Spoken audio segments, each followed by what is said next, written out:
We wanted to create some kind of sense of hope, a world that could be transformed, and to go from this negativity or sense of desperation that we're in now to metamorphosizing into a more beautiful world. And one of the problems we had was that I have everything. This is my home and everything. I've got like 100 years of costumes in my bags, anything you want to use. And Rebecca had just moved to Berlin and she had nothing. And so it was this thing where we were sending pictures back and forth, you know, possibilities. There was great trepidation because, you know, we didn't have the luxury of really getting to know each other or the luxury of, you know, rehearsing, because she also, in the middle of this, she went back to work.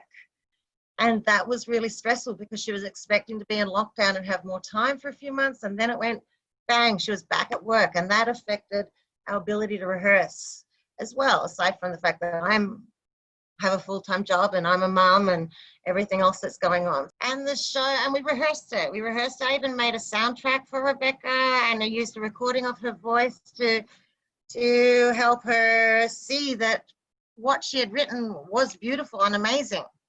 And I talked to my team. I said, okay, we work really hard on this. So we were making shadow puppets, I think. That's our cat.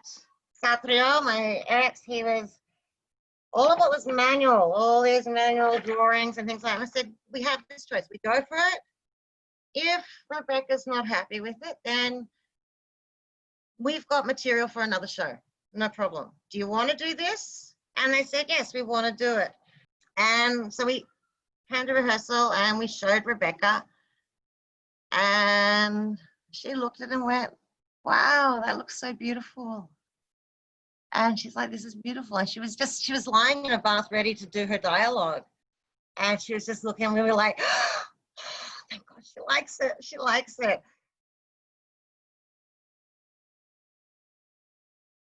What was presented was a one screenshot, which for me still takes away from the initial vision and the work that we did, because we rehearsed for 4 screens. We rehearsed for 4 cameras.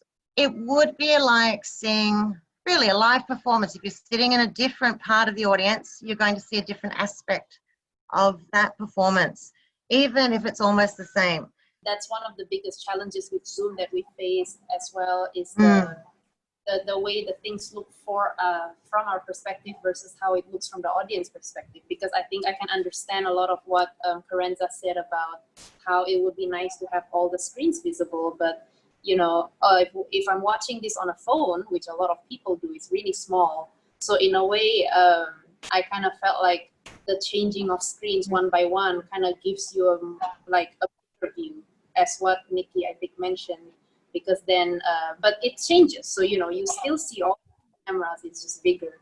The only thing I can say is that imagine if in your contact improvisation, someone had made that decision to only make it one shot. It wouldn't be your contact improvisation anymore. It's not in your concept. Our concept was 4 screens, and that's the artist's choice. If it wasn't good enough for the event or looking right, then maybe it should have been out.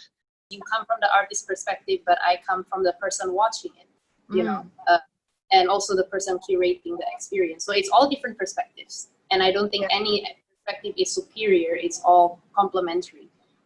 So, you know, and I think if we operate with the understanding that we're here to help each other and, you know, not dominating one another, then we can work together. Yeah, because at the end of the day, that's what we're here for. So then from your perspective, you prefer to have it be shot prior rather than live. Is that what you... We discussed it at one stage, the idea that maybe we should just video it. And it was like, no, the whole point is that it's live, that in live theatre, live performance, it happens now and mistakes can happen. I think from a technical point, watching it again, I can see that there's an issue of articulation and also the sound coming over.